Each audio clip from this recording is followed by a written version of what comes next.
Je suis M. Jésus Dolores, secrétaire du CHSCT de la DCICL pour Normandie-Rouen. Je suis actuellement à l'agence du Madrier, dans la région rouennaise. Suite à une agression verbale, ou même surtout, comme j'ai eu le cas il y a dernièrement, une agression physique, disons que le secrétaire du CHSCT a été informé par l'agent lui-même qui a été agressé. Donc nous avons fait le jour même un droit de retrait sur tout ce qui était coupure pour impayé. Et nous avons demandé aussi la tenue d'une réunion avec la hiérarchie pour justement discuter de ces fameux problèmes que nous rencontrons tous les jours concernant les coupures. Et j'ai informé toute ma hiérarchie par fax et demandé la tenue d'une réunion pour en discuter. D'accord. Ça c'est suite à une agression que nous avons eue le 26 juillet 2007. Actuellement, les agents interviennent seuls dans les zones sensibles. D'accord. Qu'est-ce que vous demandez ? Nous demandons, nous, que les agents interviennent à deux et surtout le matin. C'est plus facile pour eux éventuellement de faire des coupures franches. Ce qu'on appelle une coupure franche, c'est une coupure de fin de SMI. Parce que c'est là où c'est le plus dangereux quand même. Parce que les gens sont quand même assez agressifs à ce moment-là. Ça se comprend ? Oui, ça se comprend parce que c'est dernier recours. Malheureusement pour le client, il n'y a plus de courant après. Pour lui, c'est fini. Alors c'est là qu'il devient quand même un peu plus agressif. Plus agressif à la fin que quand on lui propose un SME ou qu'on y va pour une facture à payer normale. Parce qu'il y a moyen de discussion. Et donc il y a moyen de paiement du client ou d'une pause de SME d'un service maintien énergie. Nous vivons dans une société qui est de plus en plus agressive et différents types d'agressions surtout. Donc c'est bien si on pouvait apprendre à se gérer par rapport à ce type d'agression, à ces types d'agressions qui risquent d'y avoir. D'accord.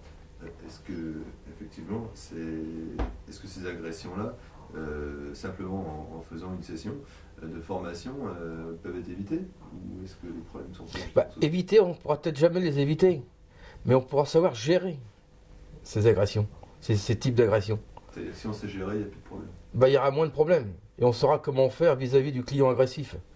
Parce que moi j'ai eu des cas aussi où sur mon bon d'intervention, c'était marqué attention client dangereux. C'est vrai qu'au téléphone le client était dangereux parce qu'il ne comprenait pas pourquoi il payait beaucoup d'électricité. On m'envoie moi pour voir le problème. Après vérification des appareils de comptage et de mesure, on s'est rendu compte qu'il avait un branchement qui repartait de chez lui, qui allait monter une maison à côté. Donc il payait le courant du voisin. Non mais c'est vrai, hein. Il payait le courant du voisin. Donc puis le client dangereux, il est devenu, après plusieurs explications, parce que c'est pas venu comme ça tout seul, il est venu à la normale, à discuter normalement. Et au départ, c'était peut-être au téléphone, c'était un client dangereux, parce qu'il comprenait pas pourquoi il payait.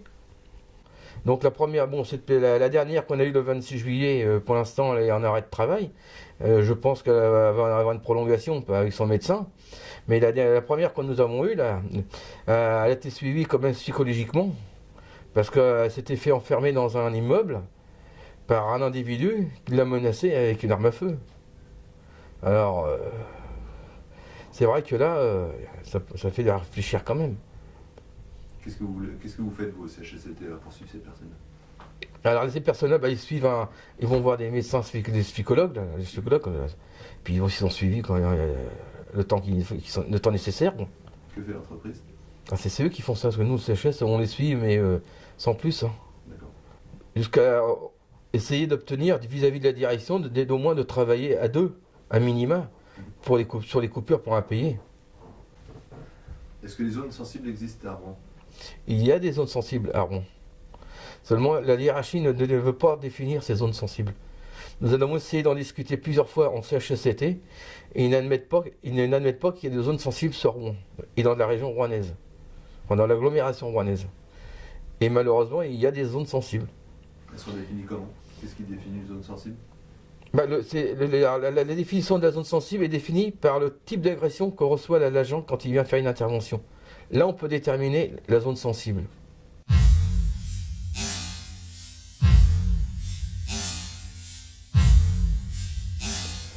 peut s'apercevoir que pour les techniciens de clientèle, encore une fois, ne sont pas incorporés dans le plan de formation pour ce qui concerne au niveau des stages sur les agressions, etc.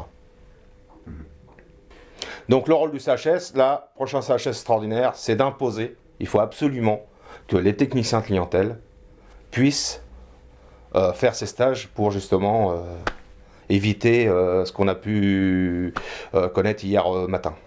Et comment vous faites alors pour l'imposer?